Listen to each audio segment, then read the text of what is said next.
paz, boa noite a todos, viu? Entrou bastante gente aí no Meet, né, depois, durante o louvor, amém, a paz, boa noite. Junto com o link da aula de hoje, eu enviei uma folha, né? Uma folha que minha letra não é tão bonita, mas eu acho que dá para entender. Eu fiz um apanhado legal para a gente entender qual era a obrigação de cada casa de Levi. Tá? Então eu escrevi com a minha letra, eu tentei fazer letra de forma para ver se fica mais compreensível, mas acho que dá para entender. Então essa folha que eu mandei hoje é para auxiliar na matéria de hoje, tá bom? É um resumão do que a gente vai aprender nesse capítulo de hoje, né?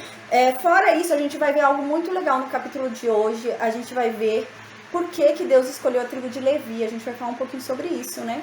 Porque aqui a gente lembra, na primeira ida de Moisés lá no Monte Sinai, né, que Moisés ficou lá em cima 40 dias e 40 noites, né, Deus não havia escolhido a tribo de Levi. A gente lembra que Moisés desce com as tábuas, né, e tinha o bezerro de ouro lá quando Moisés desce com as tábuas, né, então Moisés quebra aquelas tábuas. E algo aconteceu ali que fez Deus agora escolher a tribo de Levi. Então, quando Moisés sobe de novo, aquela segunda vez, depois do bezerro de ouro, Deus já separa a tribo de Levi. Então, a gente vai falar sobre isso, a gente vai relembrar o que aconteceu nesse período para a gente entender. A gente vai falar um pouquinho, inclusive, sobre Jacó, até sobre a bênção ali de Jacó sobre Levi. A gente lembra que Jacó abençoou ali os filhos, né, os 12 filhos ali. E lançou-se uma bênção ali sobre Simeão e Levi juntos, né? Na verdade, era uma bênção ali de reprimenda, né? Era uma reprimenda ali para Simeão e Levi. A gente vai falar sobre isso hoje também, porque Deus converteu a maldição em bênção, né? Porque ali, na verdade, era uma reprimenda, era um castigo ali para Levi quando Jacó fala. Mas Deus, pelo posicionamento de Levi, Deus converteu a maldição que havia sido lançada em bênção. Então a gente vai falar sobre isso hoje. É bem legal a aula de hoje. Na próxima aula eu também fiz um esqueminha bem legal, eu vou mandar também foto. É para ajudar nessas aulas, assim, eu acho que é mais legal fazendo isso daqui mesmo do jeito que eu fiz. Eu acho que dá uma ajudada, né, uma auxiliada. Eu vou até, também quando eu fizer a apostila, eu vou colocar também na apostila para mandar para vocês. Eu achei que ficou interessante assim, né? Então agora a gente vai falar sobre o livro de Números, capítulo 3, tá bom? Aquele material que eu mandei no link, quando eu mandei o link para vocês, é um reforço para a aula de hoje, tá? Então, vai ser um reforcinho, depois se vocês quiserem dar uma olhada, vocês vão entender bem a aula de hoje por esse material que eu mandei. Diz assim no versículo 1: São estas, pois, as gerações de Arão e de Moisés, no dia em que o Senhor falou com Moisés no Monte Sinai. Então agora vai ser muito importante. A paz, boa noite, Milena, amém. Então vai ser muito importante agora, a gente lembra que na aula passada a gente falou sobre o censo de cada tribo, né? A gente lembra que a gente falou sobre o posicionamento do tabernáculo e o posicionamento das tribos ao redor do tabernáculo. A gente lembra que eram 4 arraiais, né? Era um arraial para cada tribo ali. Recebia só o nome da primeira tribo, o arraial, né? Eram 4 arraiais ali. Então, agora, a gente não havia ouvido falar sobre os levitas, né, na aula passada. Então, a gente lembra que falou-se sobre as 12 tribos, né, tirando Levi, se tem 12 tribos, porque José se faz em 2 tribos, que são Efraim e Manassés, né? Então, dá 12 tribos. Com Levi, são 13 tribos. Então, não se foi falado sobre a tribo de Levi. Então, agora, Moisés vai explicar pra gente o que aconteceu com a tribo de Levi. Por que a tribo de Levi não foi contada e não foi falada? Então, vai ser feita... capítulo 3, Milena, amém. Então vai ser feita agora, né, uma contagem somente ali da tribo de... paz, boa noite, Cláudia. Vai ser feita apenas uma contagem ali na tribo de Levi. E a tribo de Levi vai acontecer algo especial agora, né? Elas vão ser separadas para algo especial, essa tribo. E cada um vai ter uma incumbência nessa tribo. Cada um vai ficar com um serviço nessa tribo. A gente vai falar sobre isso. Cada casa, né? Haviam várias casas. Tinha a casa dos coatitas, a casa dos gersonitas, a casa dos meraritas, a casa de Moisés e a casa de Arão. Cada casa vai ter uma incumbência dentro do tabernáculo. Cada casa vai ter um serviço dentro do tabernáculo. E a gente vai falar sobre isso hoje. Tá? Então no versículo 1 diz que essa é a relação de gerações de Arão e Moisés quando Moisés estava lá no Monte Sinai falando com Deus, né? A gente lembra que quando eles foram para o Monte Sinai, né? A gente já falou isso nas aulas de Levítico e de Êxodo, quando a gente estudou, eles ficaram quase um ano no Monte Sinai. Demorou bastante tempo no Monte Sinai, né? A gente já estudou nas aulas passadas. Eu fundamentei na Bíblia, certinho, a gente fez os cálculos e deu quase um ano. Faltou uns 10, 15 dias para dar um ano. Faltou pouquinho tempo para dar um ano ali no Monte Sinai. Então eles ficaram muito tempo lá, né?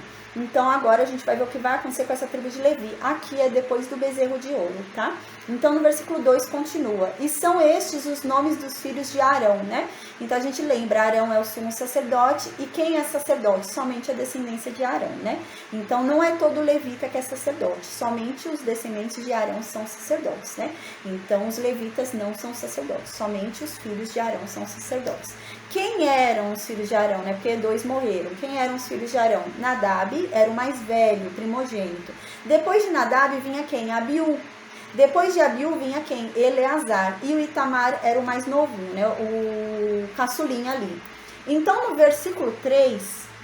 A paz, boa noite, Leandro. Então, no versículo 3 diz assim: estes são os nomes dos filhos de Arão, os sacerdotes ungidos, consagrados para oficiar como sacerdotes, né?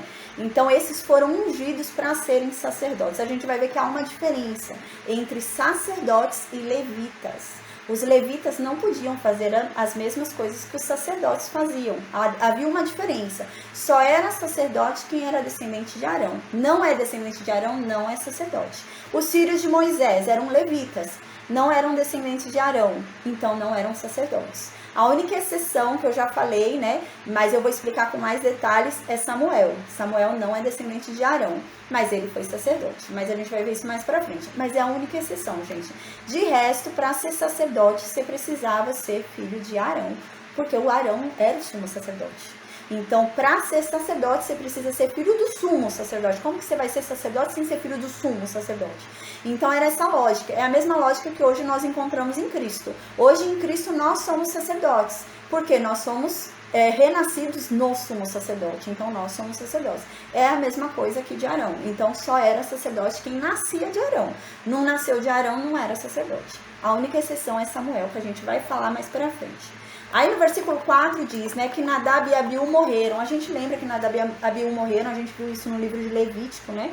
Se eu não me engano foi no capítulo 10, né, que eles entraram com fogo estranho ali na casa do Senhor e eles foram mortos ali, né? Deus os matou.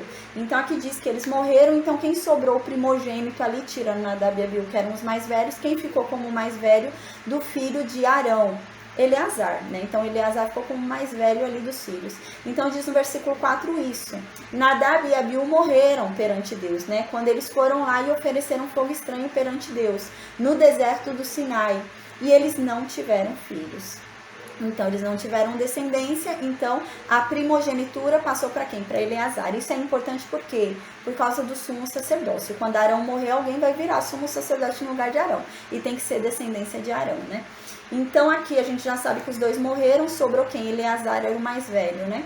Então, aqui diz, e não tiveram filhos, né? Porém, Eleazar e Itamar oficiaram como sacerdotes diante de Arão, seu pai, né? Então, eles continuaram trabalhando ali como sacerdotes, Eleazar e Itamar. Então, no versículo 5 diz que Deus falou para Moisés. Aqui fala que Deus falou para Moisés, mas provavelmente ainda foram aqueles 40 dias e 40 noites de Moisés lá em cima no Monte Sinai. Quando? Na segunda ida. A gente lembra que Moisés foi lá uma vez, 40 dias e 40 noites. O povo se perturbou lá embaixo, Arão ficou responsável pelo povo, né? A paz, boa noite, Pade. Arão ficou responsável pelo povo, o povo se rebelou e quis criar um deus ali para eles, né? Então criou um bezerro de ouro. Então agora é a segunda vez. Então o bezerro de ouro aqui já aconteceu, Deus já havia parado de falar, a gente lembra que falou sobre isso, né? Quando aconteceu do bezerro de ouro, Deus realmente saiu do meio desse povo, a nuvem de fogo, a coluna de nuvem e a coluna de fogo saiu no meio desse povo. E Deus falou, olha, eu não vou mais andar entre vocês porque eu vou matar vocês. Não dá, a minha santidade não consegue andar com vocês. Eu vou mandar um anjo menor, né? Então a gente lembra que isso havia acontecido, né? Então Moisés intercedeu ali por aquele povo para que Deus voltasse a acompanhar esse povo. Então Deus concorda e manda Moisés subir de novo para o Monte Sinai. Lembra? Mais 40 dias, 40 noites para receber novas tábuas.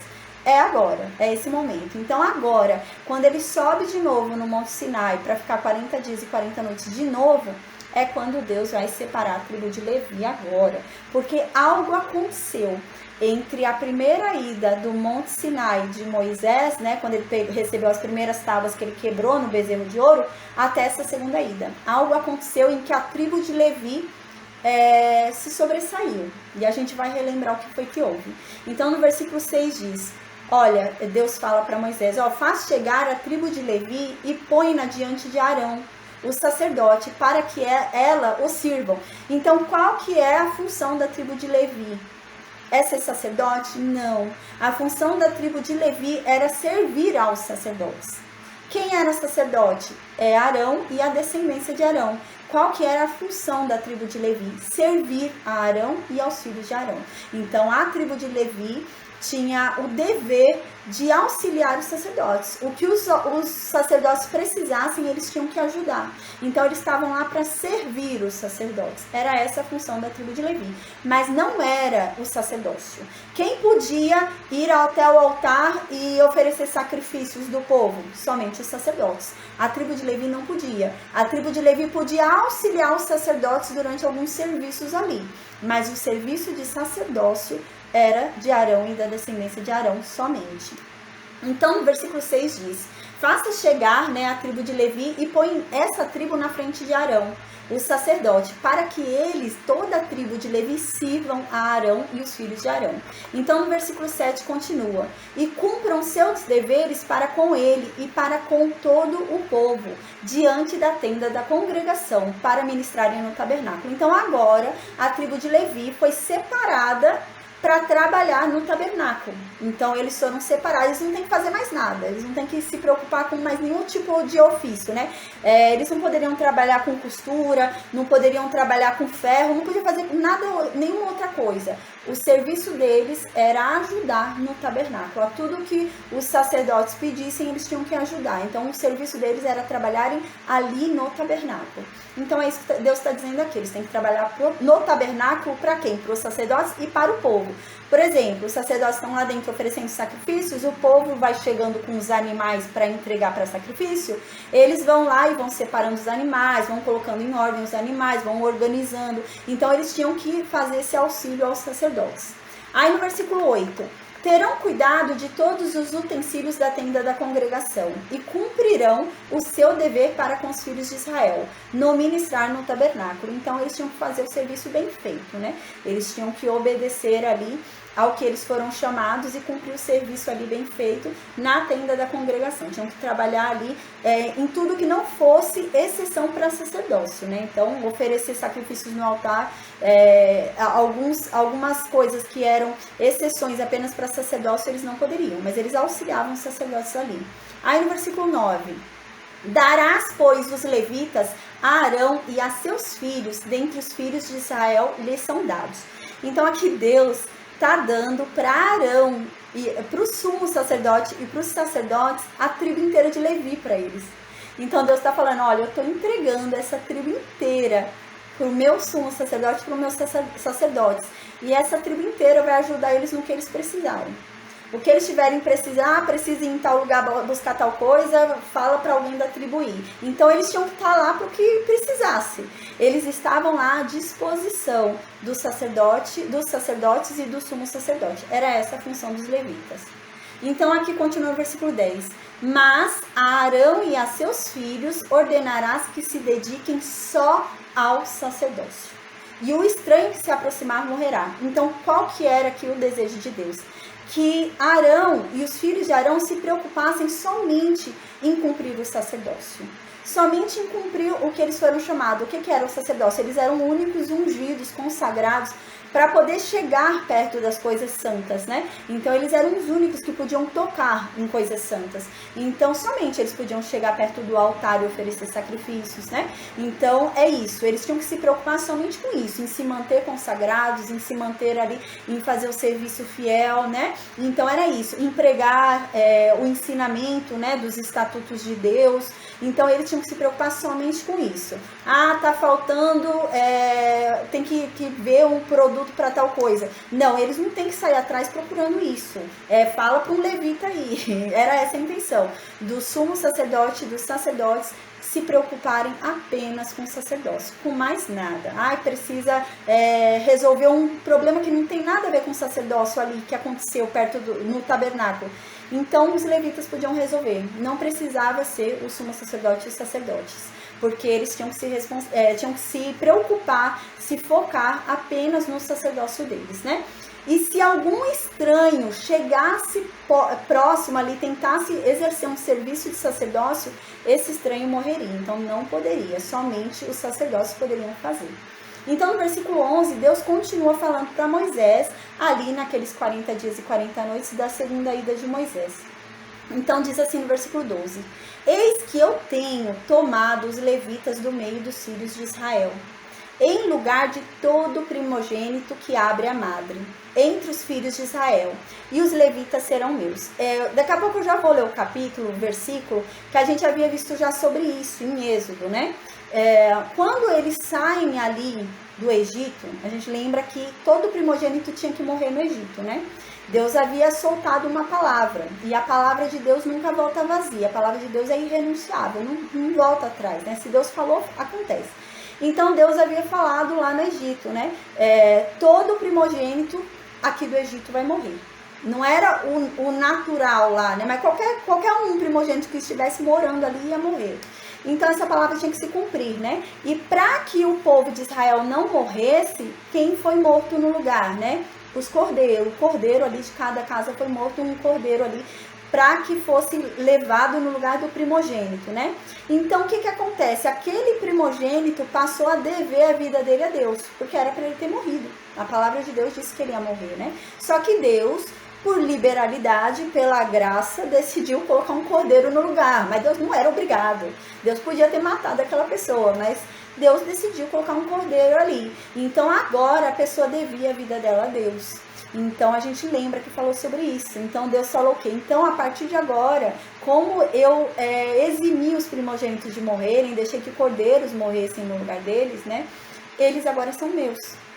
Eles são consagrados a mim. A vida deles é minha agora. Eles me devem a vida deles. Então a vida deles tem que ser consagrada a mim. Então era nesse sentido, a gente lembra, né? A gente já falou bastante sobre isso. Qual que era o intuito de Deus a princípio, né? A gente vai ver agora isso. Qual era o intuito de Deus a princípio? A gente lembra que Deus chamou Israel para ser uma nação santa, né? Um sacerdócio ali real. Mas, infelizmente, não deu certo. O intuito de Deus era que os primogênitos trabalhassem como levitas. Ao invés de separar uma tribo, como Deus vai fazer agora, Deus ia colocar os primogênitos para ajudar os sacerdotes, né? Os sacerdotes iam continuar sendo Arão e os descendentes de Arão, e todos os primogênitos iam trabalhar no lugar dos levitas. Os primogênitos iam fazer esse serviço, todos os primogênitos. Por quê? Porque eles foram consagrados a Deus. Então era esse o serviço. E toda a nação de Israel seria santa e ensinaria ao mundo sobre esse Deus, né? Então eles tinham que sair e ensinar ao mundo. Porém não deu certo, aquele bezerro de ouro surgiu, né? E então Deus tirou dos primogênitos essa oportunidade. Porque havia primogênitos de todas as tribos ali, né? E a gente vai ver que na defesa de Deus, com relação ao bezerro de ouro, a tribo de Levi se sobressaiu. A tribo de Levi foi a única que ficou do lado de Deus em peso. E a tribo de Levi saiu matando as outras tribos, saiu matando até da própria casa, pai e mãe, para defender a Deus. Então eles se sobressaíram na defesa de Deus com relação ao bezerro de ouro. Daqui a pouco a gente vai relembrar, eu anotei que os capítulos a gente vai ler. Então, eles tiveram ali um destaque muito grande, né? Então, a princípio, Deus queria que os primogênitos exercessem esse serviço que os levitas vão fazer, né? De auxiliar os sacerdotes. Mas, por conta do bezerro de ouro, algo deu errado ali, né? E Deus resolveu chamar, então, só a tribo de Levi. Então, somente a tribo de Levi, agora, né? Vai desempenhar essa função de auxiliar os sacerdotes. Antes era para os primogênitos fazerem, mas como os primogênitos não vão mais fazer, porque houve um conflito, né, provavelmente de coração, né, porque só a tribo de Levi se voltou de coração a Deus, né, nesse momento do bezerro de ouro, então Deus escolheu essa tribo. Então a gente vai ler com calma, tá bom? Onde fala tudo isso na Bíblia pra gente relembrar, mas eu tô falando pra gente contextualizar tudo. Então diz isso, né?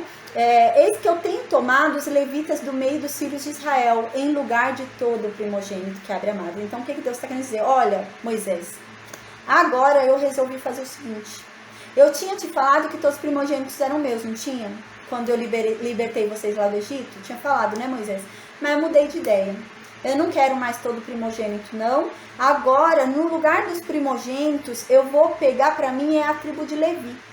A tribo de Levi vai ser no lugar de cada primogênito. Vai ser um primogênito por um levita. Um primogênito por um levita. Então, a tribo de Levi vai compensar os primogênitos para mim agora. Eu não quero mais primogênitos. Eu quero a tribo de Levi no lugar dos primogênitos. É isso que Deus fala aqui para Moisés. Então, aqui diz: eis que eu tenho tomado os levitas do meio dos filhos de Israel, em lugar de todo primogênito que abre a madre, né? A gente já falou sobre isso, né? Não necessariamente é o primogênito que abre a madre. A gente lembra que primogênito era somente homem, mulher não era contada como primogênita consagrada a Deus. Então ia pulando a mulher até chegar um filho homem, né? Então a gente já falou sobre isso também, tá?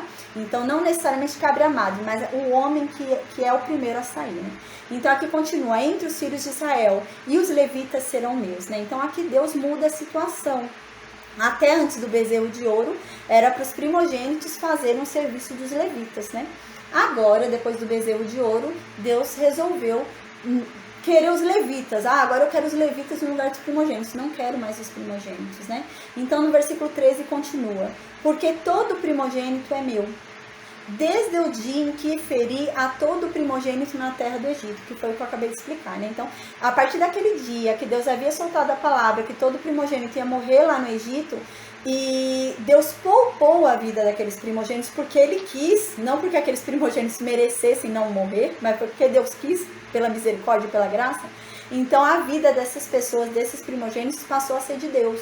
Então é isso que Deus está falando aqui: a partir daquele dia que eu poupei a vida deles, porque eu quis, a vida deles é minha, era para eles terem morrido. Eles estão vivos porque eu permiti que eles estivessem vivos. Então a vida deles é minha, é isso que Deus está falando. Então aqui: consagrei para mim todo primogênito em Israel, desde o homem até o animal, serão meus, eu sou o Senhor, né? Então nesse momento Deus havia falado que todo primogênito era consagrado a Deus, era de Deus, né? E era esse o intuito realmente, como a gente já falou. O sacerdote e o sumo sacerdote iam servir nas coisas santas, santíssimas, iam intermediar entre Deus e o homem, e entre o homem e Deus. Mas os primogênitos iam servir aos sacerdotes, né? Porém, agora, Deus não quer mais os primogênitos, Deus vai pegar os levitas no lugar dos primogênitos. Agora, eu vou começar a ler as passagens onde se fala tudo isso, onde Deus havia separado os primogênitos, onde Deus havia falado que ia separar esse povo, né, com um sacerdócio. Então eu vou ler tudo isso pra gente lembrar, tá? Convém lembrar algo muito interessante. Quando a gente estudou o livro de Gênesis, nos últimos capítulos do livro de Gênesis, quando Jacó estava para morrer ali, né, ele lança a bênção sobre os 12 filhos, né? Que vem uma bênção extraordinária sobre Judá, né? Que já nos anuncia sobre Cristo. A gente estudou isso na aula, foi extraordinário, muito legal. Essa bênção de Jacó, e se cumpre, a gente até falou sobre isso, que se cumpre ali, as bênçãos que ele deu se cumprem, né? E a de Levi é algo muito legal pra gente lembrar agora, né? A gente lembra quando Jacó lançou a bênção ali, né? Na verdade, às vezes a gente acha que bênção na vida de alguém é só palavras boas, né? Bênção é só presente, né? Mas na verdade, nesse estudo de Gênesis, nesse capítulo que a gente falou dessa bênção, a gente viu que correção também é bênção. Você corrigir alguém também é uma bênção. E foi o que Jacó fez aqui. Jacó corrige Levi e Simeão. E isso é uma bênção, porque a correção também é uma bênção, né? Então é muito importante a gente lembrar que Levi e Simeão eram os irmãos, né, que foram lá e fizeram o genocídio lá em Siquém. Lembra os siquemitas? Por causa do caso de Diná lá, né? Então eles foram lá, fingiram que iam fazer acordo com aquele povo, eles se circuncidaram. No terceiro dia, que o povo estava mais sensível ali, né, com febre, ardendo, não tinha chance de luta, eles invadiram a cidade e mataram todos os homens da cidade, né? Foi quem? Levi e Simeão que fizeram isso, os dois irmãos, né? E quando Jacó lança a bênção sobre esses dois no seu leito de morte, Jacó fala, né? Olha, Levi e Simeão são sanguinários. eles são irmãos de sangue, né? São irmãos de ruindade, né? São irmãos que só planejam coisa ruim juntos. Então, por causa disso, agora eu vou separar eles. Eles não vão andar mais em bolinho, né? Toda a descendência deles vai ter que andar espalhada, porque juntos eles só planejam o mal. Então, a gente lembra que Jacó havia falado isso, né? Porque Levi e Simeão eram ruins, realmente. A gente lembra que até falou sobre isso. Jacó havia falado que eles feriam bois e deixavam os bois mancando de propósito, por alegria. Eles eram ruins, né? Então, Jacó havia lançado essa palavra, né, sobre Levi. E Simeão também, e se cumpre, sobre os dois essa palavra se cumpre. Mas sobre Levi acaba virando uma bênção, né? É engraçado, é legal a gente falar disso. Vai se cumprir, Levi vai continuar espalhada. A gente vai ver que Levi não vai ter um ponto. Levi vai ficar espalhada pelas cidades, né? Não vai ter um ponto específico dos levitas. Mas vai ficar um levita em Judá, vai ficar um levita em Aser, vai ficar um levita em Gade. É um levita em cada lugar, gente. Então realmente vai se cumprir a palavra de Jacó, né? Porém, se converteu em bênção, porque eles agora foram separados como uma tribo, né, de serviço ali para Deus, né? Então foi uma maldição lançada, uma palavra ruim lançada, né, que acabou se convertendo em uma bênção. Foi uma bênção, imagina, uma tribo inteira separada por Deus, para trabalhar para Deus, né? Então eles eram uma tribo diferenciada ali para trabalhar dentro do tabernáculo, tudo. Então, foi uma maldição transformada em bênção ali por causa de um posicionamento deles, que a gente vai ver qual que foi. No momento ali, eles decidiram ficar do lado de Deus. E isso fez toda a diferença. E esse posicionamento deles, naquele momento, de terem ficado do lado de Deus, ainda que a maioria estivesse do outro lado, porque eles eram a minoria, gente. A maioria estava do outro lado. Mas eles decidiram ficar do lado de Deus. E isso foi o que fez eles serem abençoados. Então isso foi o que fez com que convertesse a maldição em bênção. Então agora a gente vai falar sobre isso.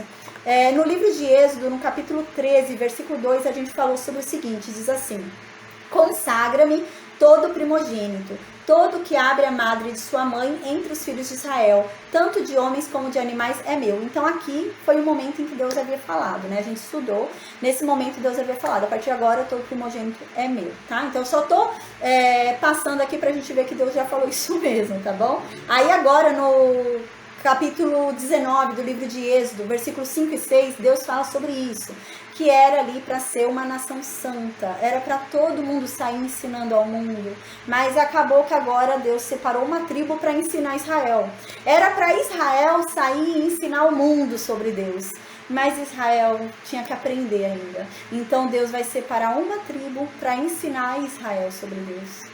Então é isso que acontece. Aí, onde que era esse propósito de Deus? A gente vê isso no capítulo 19 do livro de Êxodo, versículos 5 e 6.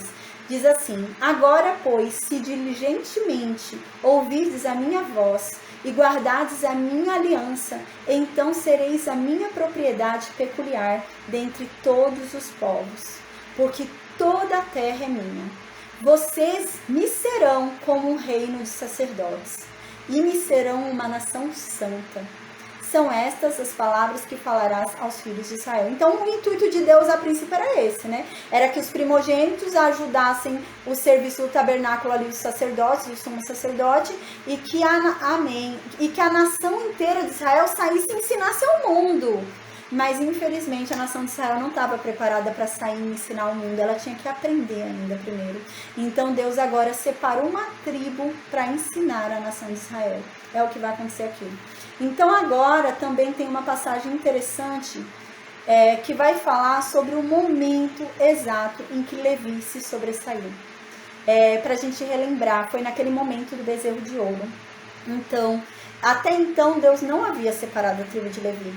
Mas nesse momento, por causa do posicionamento dessa tribo, creio eu, sabe? Porque na história, você lê na Bíblia, não tem nada que te aponte um significado, algo tão grande assim, que aponte uma mudança assim, né, no planejamento ali de Deus, né, a não ser isso daqui que eles fazem agora, a tribo de Levi faz agora, porque algo aconteceu realmente, porque na primeira ida de Moisés ao Monte Sinai, o propósito era o propósito era a nação inteira sair e ensinar o mundo, o propósito era os primogênitos ajudarem os sacerdotes, e o propósito ainda era Arão e a descendência de Arão ser sacerdotes. Ok, mas agora, na segunda volta, depois do bezerro de ouro, mudou.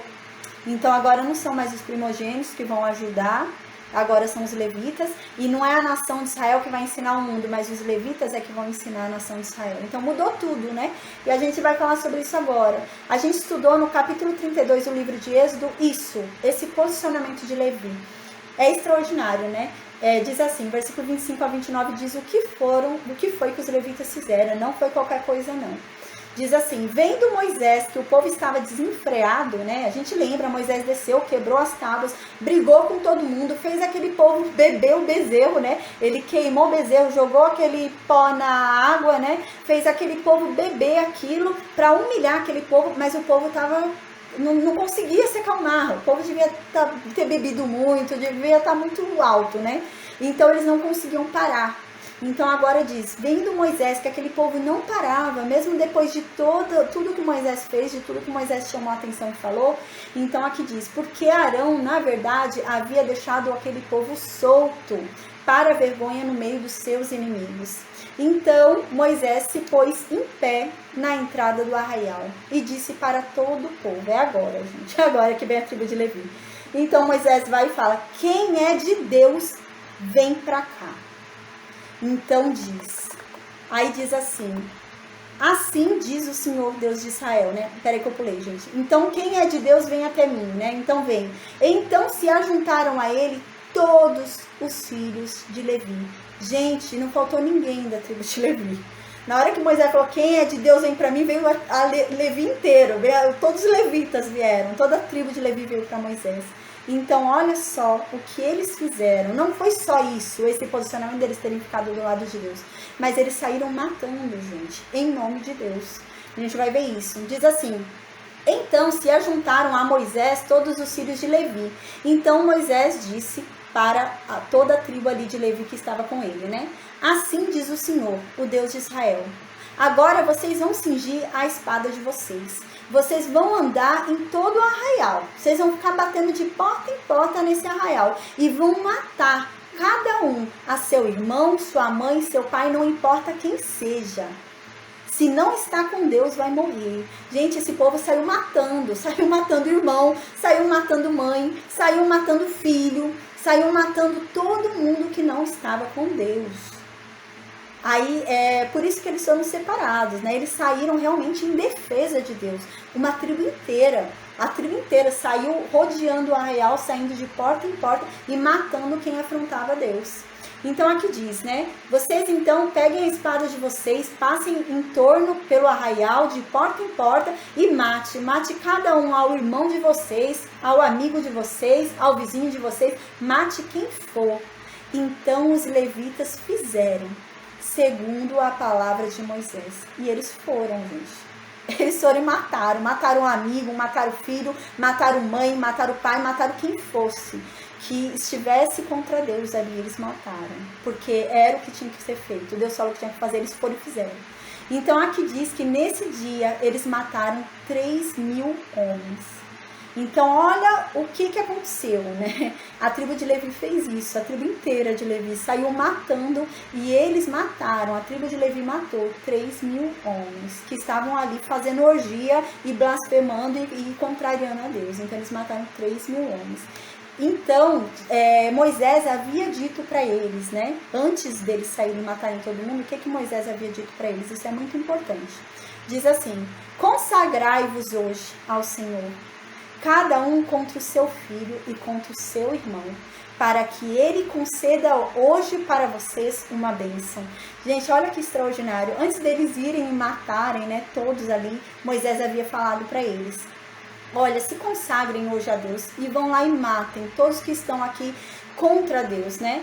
E será que vocês fazendo isso, vocês não ligando se é filho, se é mãe, se é pai, mas se vocês realmente obedecerem a palavra de Deus e matarem aquele que está contra Deus, Deus vai conceder para vocês hoje uma bênção. Foi isso que Moisés falou. Então, eu creio, assim, na Bíblia, gente, não há nada escrito que esse foi o momento que fez Deus decidir que a tribo de Levi seria a tribo consagrada. Mas creio eu, assim, se você for parar para pensar, porque realmente é muito claro que algo aconteceu entre a primeira ida ao Monte Sinai ali de Moisés e a segunda. Algo aconteceu nesse período de tempo para fazer com que Deus mudasse.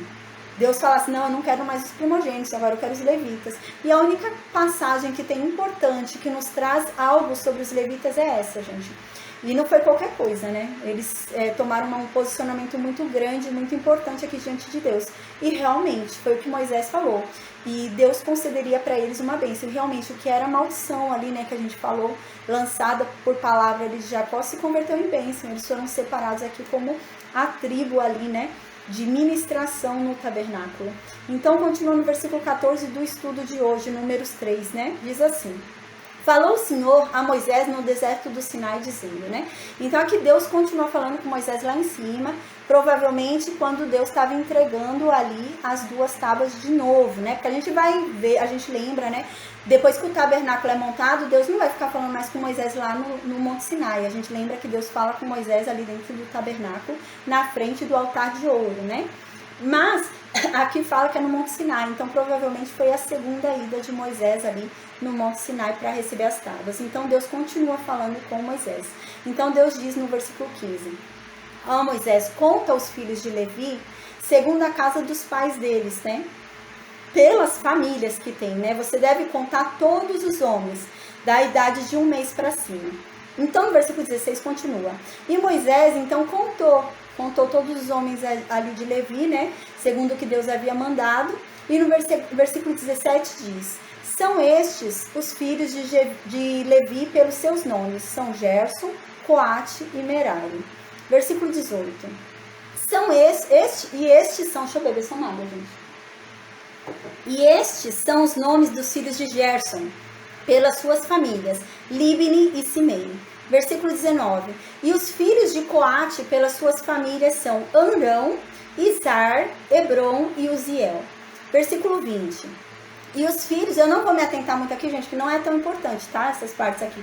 Eu vou me atentando mesmo ao que é importante pra gente entender a história bíblica realmente, tá? Então, no versículo 20 diz: e os filhos de Merari pelas suas famílias são Mali e Musi, né? São estas as famílias dos levitas, segundo a casa de seus pais. Versículo 21. De Gerson é a família dos Libnitas e a dos Simeitas. São estas as famílias dos Gersonitas. Versículo 22. Todos os homens que deles foram contados, cada um nominalmente, de 1 mês para cima, deu um total de 7.500. Versículo 23. As famílias dos Gersonitas se acamparão atrás do tabernáculo ao ocidente. Aqui foi o que eu havia falado na aula de ontem, lembra? Eu havia explicado ontem, né? Que entre o arraial, né, entre cada arraial tinha levita, né? Então aqui vão ter 3 tribos, aqui 3 tribos, aqui 3 tribos e aqui 3 tribos, né? E entre as 3 tribos e o tabernáculo tem que ter levitas. Entre as 3 tribos e o tabernáculo tem que ter levitas. Então agora vai chegar o que eu havia ensinado ontem para vocês, vai ser falado aqui, tá? Então diz o quê? Que os gersonitas, todo o acampamento dos gersonitas tinham que ficar onde? No lado ocidente do tabernáculo, né? Então a gente lembra, aqui é o oriente, que é onde é a entrada, né? E aqui é o ocidente, que é o fundo do tabernáculo, né? Então o ocidente é o fundo do tabernáculo e o oriente é a entrada do tabernáculo. Os gersonitas ficavam onde? No fundo do tabernáculo. Os gersonitas ficavam ao lado ocidente do tabernáculo. Versículo 24. O príncipe da casa paterna dos gersonitas será Eliasaf, filho de Lael. Assim como na aula passada a gente viu que cada tribo tinha um chefe, né? Nas casas de Levi também, porque no caso não vai ser a tribo inteira, porque a tribo de Levi tem algo em especial. são separadas as obrigações por casas. Então a gente vai ver que vai ter a obrigação da casa dos coatitas, vai ter a obrigação da casa dos meraritas, vai ter a obrigação da casa de Arão, cada um tem uma obrigação. Então são chefes pelas obrigações, né? Então são separados realmente. Então dos gersonitas, quem era o chefe? Era Eliasaf, o filho de Lael. Então diz no versículo 25, os filhos de Gerson terão a seu cargo na tenda da congregação o tabernáculo, a tenda e sua coberta. Agora vai começar a falar qual que é a obrigação dos gersonitas. Cada um tinha uma obrigação ali no tabernáculo. Então vai falar quem vai ficar incumbido do quê? Quando o acampamento fosse se levantar e fosse mudar, cada um tinha incumbência de levar alguma coisa. Tinha uma tribo que ficava responsável de levar todas as cortinas, por exemplo. Tinha uma tribo que ficava responsável de levar todas as tábuas, todas as estacas, todas as bases, né? Tinha outra tribo que ficava responsável de levar a arca, os altares, né? Tudo isso. Então, cada casa de Levi tinha a obrigação de levar uma coisa. Então, agora vai começar a falar o que cada um tinha que levar. Para vocês entenderem de uma forma mais fácil, aquele papelzinho que eu mandei lá no grupo hoje, com o link da aula, eu coloquei um resumão do que era a obrigação de cada tribo. Ficou bem legal. Que eu acho que não dá pra ver direito, fica invertido, né? Não dá pra ver aqui pelo vídeo, fica invertido. Mas quando eu mandei a foto lá pra vocês, tem escrito certinho. Eu vou ler aqui, pelo que eu coloquei nesse resumão meu. Qual que era a obrigação dos gersonitas, né? Já que a gente está falando dos gersonitas, o que os gersonitas tinham que levar quando eles fossem mudar de acampamento, né? Aí quem quiser ver depois naquela folhinha que eu mandei, na foto tem, tá? Os gersonitas tinham que levar o quê? As cortinas, exceto o véu. A gente vai ver que o véu não era para os gersonitas levar. O véu vai para outra casa. Então, quem que os gersonitas iam levar? Na hora da mudança, né? Eles têm que mudar, ali andar no deserto. Os gersonitas ficavam incumbidos de levar todas as cortinas de dentro do tabernáculo, cortinas do átrio, todas as cortinas, né? Essas cortinas aqui, ó, eles tinham que levar, né? Porque a gente lembra que isso tudo aqui é cortina, né? Essas cortinas, as cortinas aqui de dentro, né? Exceto o véu. Então, os gersonitas tinham que levar as cortinas. O que os gersonitas tinham que levar também? As cobertas da tenda. A gente lembra que aqui em cima tinham 4 cobertas, né? Eram 4 coberturas sobre a tenda, né? Quem tinha que levar isso nas mudanças? Os gersonitas. O que mais que os gersonitas tinham que levar? Os gersonitas tinham que levar a cortina de entrada aqui do tabernáculo, essa cortininha de entrada. Deixa eu arrumar aqui pro Instagram. Essa cortininha de entrada e essa cortininha aqui também do átrio. Deixa eu ajeitar aqui o Instagram, tá fora aí. Eles tinham que levar essas cortinas também, os gersonitas. O que mais que os gersonitas tinham que levar? As cordas das cortinas. Então, o que os gersonitas tinham que levar? A cortina. Cortina e a parte da cobertura do tabernáculo. Cortina e coberta. Eu já falo com você, Rose. Os gersonitas tinham que levar as cortinas e as cobertas ali do tabernáculo, tá bom? Então agora eu vou ler aqui, eu já fiz um resumão aqui pra gente entender. Quem era responsável, a gente vai ver isso na próxima aula, quem era responsável em separar isso? Porque a gente vai ver que na verdade não era assim, os gersonitas não iam entrar lá e desmontar, eles não podiam. Quem é responsável por levar a arca não ia lá pegar na arca, não era assim que funcionava. A gente vai ver na próxima aula que tinha um preparo. E quem é que preparava? Os sacerdotes. Os sacerdotes tinham que cobrir, esconder, eles não podiam ver a arca, eles não podiam ver as coisas santas, né? Então tinha que ser coberto. A gente vai falar sobre isso na próxima aula, que eu fiz um trabalhinho legal também para explicar, tá? Então agora eu fiz um resumão do que os gersonitas tinham que levar. Todas as cortinas, a coberta do tabernáculo, as 4 cobertas ali do tabernáculo, exceto o véu, né? E as cordas das cortinas, né? E quem ficava responsável em separar isso tudo para que os gersonitas levassem? Itamar, tá? Itamar era o responsável, a gente vai ver isso também. Então agora eu vou ler isso que eu acabei de explicar, tá bom? Diz assim no versículo 25. Os filhos de Gerson terão a seu cargo na tenda da congregação o tabernáculo, a tenda e sua coberta, o reposteiro, né? Reposteiro é a cortina, para a porta da tenda da congregação, as cortinas do pátio, o reposteiro da porta do pátio, que rodeia o tabernáculo e o altar, as suas cordas e todo o serviço a eles devidos. Então, o que ele tem que fazer? apenas cortina. É cortina, gente. É que fala muita coisa, muita palavra, né? Mas resumindo é cortina. Resumindo é cortina. Tudo que era cortina, exceto o véu, né? Cortina e a coberta. As 4 cobertas ali do tabernáculo, os gersonitas tinham que levar também. E as cordas para prender as cortinas, eles tinham que levar também. E tudo que fosse relacionado à cortina também. Igual tem o prego para prender a cobertura, a coberta do tabernáculo, então é incumbência deles. Tudo que for relacionado ao que eles têm que fazer é incumbência deles. Tem o prego para pregar lá na areia, na terra, né? A capa, né, a cobertura ali, são 4 cobertas, né? A paz, boa noite, Igor. São 4 cobertas ali sobre o tabernáculo. Então, tinha que pregar, senão, imagina, bate um vento e sai voando a coberta. A gente falou isso quando estudou sobre as cobertas do tabernáculo, né? Então, era pregado, né? Assim como as cortinas também eram pregadas ali, tudo certinho. Então, eles levariam também os pregos. Tudo que era relacionado ao que eles tinham que fazer, eles tinham que levar. Tudo que era relacionado às cortinas, né? Tudo que era relacionado às cortinas. E tudo que era relacionado... Lembrando que a porta também era cortina, né? Não era porta, era uma cortina também. A única exceção de cortina que eles não tinham acesso era o véu. O véu não era levado por eles, não era levado pelos gersonitas, tá? Então, as cordas das cortinas eram levadas, as coberturas da tenda eram levadas pelos gersonitas e as cortinas. Então, agora a gente vai para os coatitas, tá bom? Então, no versículo 27 vai falar qual que era a responsabilidade dos coatitas. Diz assim, versículo 27. De Coate é família dos Amramitas, e a dos Izaritas, e a dos Hebronitas, e a dos Uzielitas. São estas as famílias dos coatitas.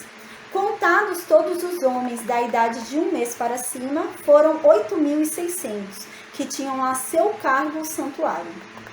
As famílias dos filhos de Coate se acamparão ao lado do tabernáculo, do lado sul. Então, amém. Então, foi o que eu tinha falado ontem, né? Ontem eu dei um spoiler aí, né? Porque, na verdade, a gente está aprendendo hoje sobre a posição dos levitas em torno do tabernáculo. Mas ontem eu já havia falado. Então, a gente está vendo aqui qual é a posição de Coate também em torno do tabernáculo. Então, Coate está dizendo aqui vai ficar do lado sul.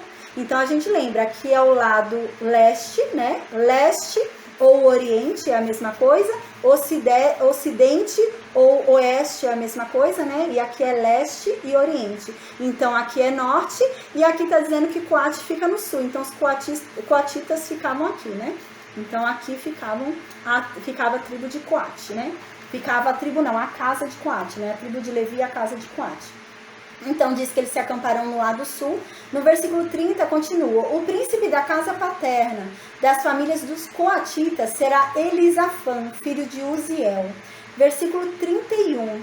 Terão eles a seu cargo... agora eu vou falar dos coatitas o que é. Deixa eu falar o meu resumão, aí eu já leio pra vocês, tá bom? Eu vou falar só o resumão já que eu fiz. Só um instante, gente, eu vou beber água. Aí, então... Agora a gente vai ver qual que era a obrigação dos coatitas. O que os coatitas levavam? Quando eles mudavam, quando eles iam andar, né, ali, os coatitas tinham que levar o quê? A arca do testemunho, os coatitas levavam. Mas a gente vai ver na próxima aula como é que eles levavam, né? Na mão não, não é encostando na arca não. A gente vai ver que a arca ia coberta, eles não podiam ver a arca. Ia um monte de pano sobre a arca, eles não viam. E um monte de pano no candelabro, eles não viam a coisa, né? Eles não viam como que era o formato. Era coberto, né? Então, mas o que eles tinham que levar? Eles tinham que levar a arca do testemunho, eles tinham que levar a mesa da proposição, eles tinham que levar o candelabro, eles tinham que levar o altar de ouro e eles tinham que levar o altar de bronze. Então, os coatitas eram incumbidos de levar essas coisas. Mas não era na mão pura, não. A gente vai ver que Eleazar é que era o responsável em arrumar essas coisas para que eles levassem. Então, Eleazar ia lá, embrulhava tudo, eles não podiam ver, eles não iam lá bisbilhotar, Eleazar ia lá, embrulhava tudo, fechava tudo e eles levavam. Depois a gente vai falar na próxima aula como é que eles levavam como se fosse uma trouxinha, né? Então eles iam levando assim as coisas, tá? Então a obrigação deles era essa, de levar essas coisas coatitas, mas eles não viam a arca, eles não viam o candelabro, eles não viam o altar, eles não ficavam tocando naquilo. Eles levavam tocando no pano. Tinha um pano que cobria. Não era só um pano. A gente vai falar na próxima aula que tinha mais de um pano ali cobrindo. Eram vários panos que colocavam para cobrir. E eles seguravam no pano. A gente vai ver que eles iam segurando no pano. Eles não podiam segurar na coisa santa. A gente vai falar isso na próxima aula. Mas é importante lembrar que os coatitas, então, tinham qual obrigação? Os coatitas tinham a obrigação de levar. Sempre que o acampamento fosse andar, os coatitas tinham que levar a arca do testemunho, a mesa da proposição, o candelabro, o altar de ouro e o altar de bronze, tá? Tem esse resumão no papel que eu mandei também. Então agora eu vou ler. Diz assim no versículo 31. Terão eles a seu cargo a arca, a mesa, o candelabro, os altares, os utensílios do santuário com que ministram, o reposteiro e todo o serviço a eles devidos. Então, eles têm a obrigação de levar essas coisas e tudo que for relacionado a isso. Tem o garfo do altar de bronze, eles que têm que levar, porque é relacionado ao altar de bronze, né? Tem a espivitadeira do candelabro, eles que têm que levar, porque tem a ver com o candelabro. Então, tudo que é relacionado ao que eles têm que levar, eles vão levar também junto, né? Então, é isso que está dizendo aqui. Aí, no versículo 32... O príncipe dos príncipes de Levi será Eleazar, né? Então, Eleazar, gente, é o primogênito agora, né? Que os outros dois morreram, é o primogênito de Arão. Então, ele é o príncipe da tribo toda de Levi, né? Não só da casa de Arão, mas de toda a tribo de Levi, Eleazar, filho de Arão, o sacerdote. Ele terá a superintendência dos que têm a seu cargo o santuário, né? Então, no versículo 33, agora vai falar sobre os meraritas. A gente vai ver quais eram as obrigações dos meraritas. O que os meraritas tinham que levar quando fossem fazer aquelas caminhadas, né? Então, vamos ver agora. Diz assim no versículo 33. De Merari é a família dos malitas e dos musitas. São estas as famílias de Merari. Versículo 34. Todos os homens que deles foram contados de um mês para cima foram 6.200. Versículo 35. O príncipe da casa paterna das famílias de Merari será Zuriel, filho de Abiail. Acampar-se-ão ao lado do tabernáculo do lado norte, né? Então, onde é que vão ficar os meraritas? Lá do norte, é aqui, né? Então, os meraritas ficam aqui, acampados aqui, os meraritas. Entre o tabernáculo e o arraial de Dan, né? Era o arraial de Dan no norte. Então, aqui ficam os meraritas. Agora, no versículo 36, vai falar quais são as obrigações dos meraritas. Então, quando for feita uma caminhada, quais são as obrigações dos meraritas? Espera só um instante, gente, eu vou beber mais um pouco de água. Quais que são as obrigações dos meraritas nas caminhadas, né? Quando eles tiverem que andar ali, né? Quando for para caminhar ali no deserto, tiver que ir até a ida ali para o local que tem que ir, né? O que os meraritas vão ter que levar? Eles vão ter que levar as tábuas que erguem ali o tabernáculo. Tudo que é tábua ali, envolvida na tenda da congregação, eles têm que levar. Tudo que é coluna, né? A gente falou, quando a gente estudou sobre a construção do tabernáculo, eu mostrei no desenho, né? As colunas, tudo. Eu acho que eu não tenho aqui fácil no desenho. Mas na época eu mostrei, né? Deixa eu ver. Ah, tem um aqui. Então. Aqui, a gente lembra que era essa estrutura, né? Quando eu ensinei, eu falei essa estrutura. Aí tá vendo quantas tábuas que tem aqui dentro, né? Isso tudo eles têm que levar, né? Então, os meraritas vão ter que levar essas tábuas. Então, os meraritas ficam incumbidos de levar as tábuas, ficam incumbidos de levar colunas, ficam incumbidos de levar bases, estacas e as cordas para essas coisas, né? Então, a gente lembra que tem cordas que vão ser levadas por gersonitas, mas são as cordas das cortinas e das cobertas. Mas agora são as cordas das estacas também, né? Tudo, então eles vão levar isso. Então, esse era o dever dos meraritas. Então, diz no versículo 36, os filhos de Merari, por designação, terão a seu cargo as tábuas do tabernáculo, as suas travessas, as suas colunas, as suas bases, todos os seus utensílios e todo o serviço a eles devido. Também as colunas do pátio em redor, né? Então, essas coluninhas aqui, ó, tá vendo que fica entre a cortina, né? Para segurar a cortina, é dever deles levar essas colunas, né? A cortina era dever dos gersonitas, mas a coluna é dever dos meraritas. Então, aqui diz que era dever dele as colunas do pátio em redor, as bases do pátio, as estacas ali do átrio, né? E as cordas também do átrio, né? Porque, ó, você vê aqui, ó, nesse desenho meu, tem corda, tá vendo? Corda e pregava aqui, né? Tinha uma cordinha, pregava aqui, tinha uma cordinha aqui, ó, e pregava aqui. Aqueles filmes de antigamente a gente vê isso, né? De luta, né? Que tem bastante coisa de luta, você vê no meio de um deserto ali, né? E umas estacas assim prendendo. E era assim, nesse sentido mesmo. Aí então no versículo 38 continua. Os que se acamparão diante do tabernáculo ao oriente, diante da tenda da congregação, para o lado do nascente, serão Moisés e Arão. Então agora está falando quem vai dos levitas acampar aqui na entrada, né? Então a gente lembra que aqui tem o arraial de Judá, que fica aqui também no leste, né? E entre o arraial de Judá e o tabernáculo, quem vai ficar? Moisés e Arão.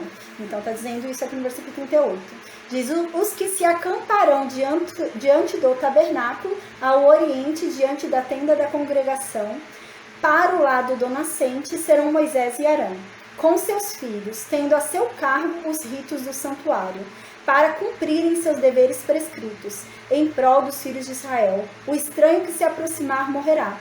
Então, aqui já foi falado, qual que é a obrigação dos gersonitas, coatitas e meraritas, né? É auxiliar os levitas, é auxiliar os sacerdotes, né? E qual que é a obrigação de Arão e dos filhos de Arão?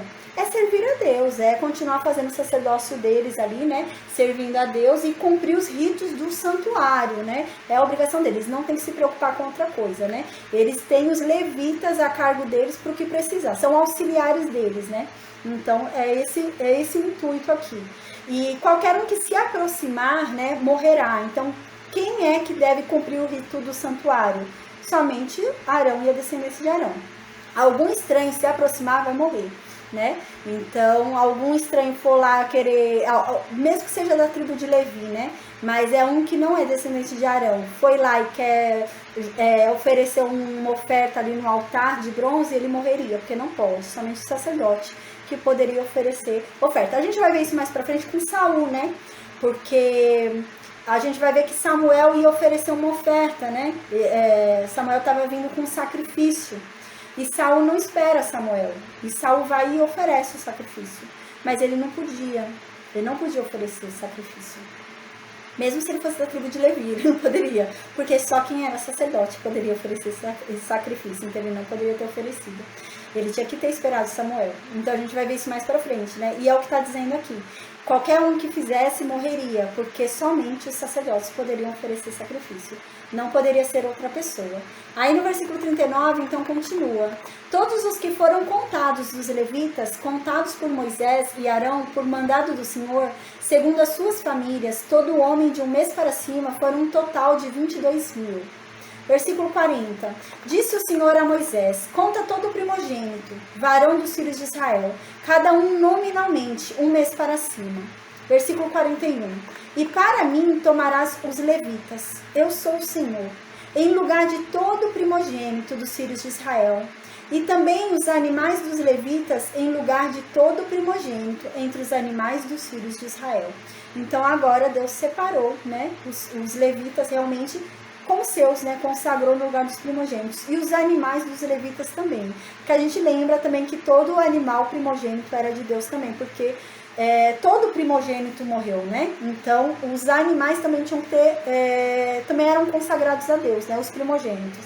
Então, Deus está falando que agora os animais de todo o povo primogênito que eram consagrados a Deus, agora foram mudados para os animais que são dos levitas, né? Porque os levitas já são de Deus. Então, no versículo 42, continua. Contou Moisés como o Senhor lhe ordenara, todo o primogênito entre os filhos de Israel. Então Moisés foi lá e contabilizou tudo para ver quantos tinham, né? Então no versículo 43 diz, todos os primogênitos varões contados nominalmente de um mês para cima, segundo o censo, deu um total de 22.273. Versículo 44. Disse o Senhor para Moisés. Versículo 45. Repete bastante, né?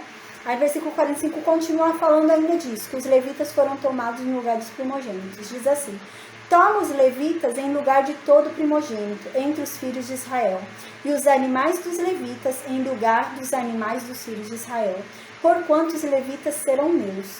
Eu sou o Senhor, né? Então, agora, os levitas foram separados. No versículo 46 continua.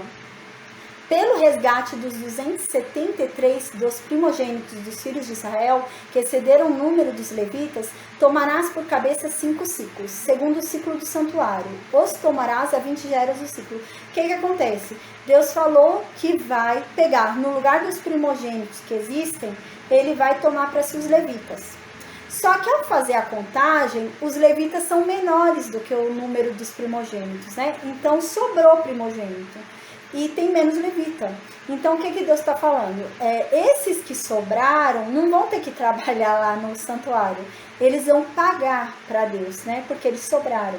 Então sobrou quanto? Está dizendo aqui 273.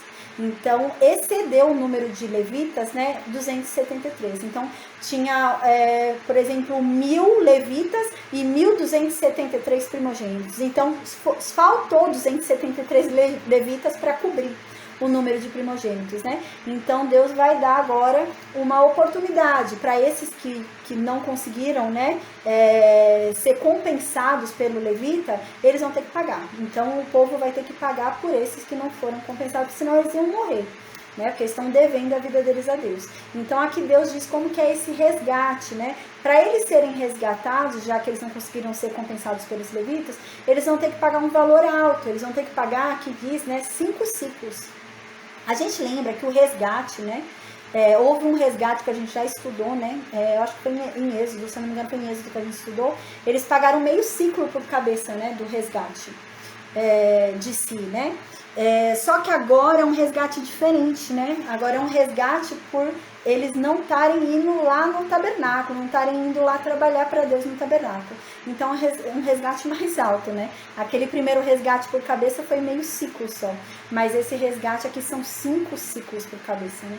Então já é um pouquinho maior. Cada ciclo, né, é o ciclo do santuário, que a gente lembra que um ciclo equivale a 20 geras, né? Que a gente falou isso em Êxodo também, né? Então era um pouquinho gordinho, um pouquinho carinho, né? Mas teria que pagar. Aí aqui diz então que tomará 5 ciclos por cabeça. Então são 273, tem que fazer 273 vezes 5, né? 5 por cada um. Aí então aqui continua no versículo 48. E darás a Arão e a seus filhos o dinheiro, com o qual são resgatados os que são demais entre eles, né? E esse dinheiro que for pego, né, de 5 ciclos por cabeça, 5 ciclos a cada pessoa, né, desses 270 e pouco a mais, vai entregar tudo para Arão e para os sacerdotes. Aí então o versículo 49 diz: então Moisés foi, pegou o dinheiro do resgate, né, dos que excederam, os que foram resgatados pelos levitas. Aí no versículo 50 diz: dos primogênitos dos filhos de Israel ele tomou o dinheiro, 1.365 ciclos, segundo o ciclo do santuário. Provavelmente eles fizeram ali, né, um rateio, né? Porque todo mundo se juntou e deve ter pago, né? Cada um deu um pouquinho ali e pagou o valor. É isso que está dizendo aqui, que pegou de todos os primogênitos, né? Porque vai saber quem eram os 273 que está faltando, né? Então todo mundo deve ter ajudado. Todos os primogênitos deram, né? Contribuíram. Então no versículo 51 a gente finaliza a aula de hoje, que diz assim: e deu Moisés o dinheiro dos resgatados a Arão e aos filhos de Arão, segundo o que Deus havia mandado, conforme Deus havia ordenado a Moisés. Então, amém. Tá bom? Então a gente finaliza hoje a aula.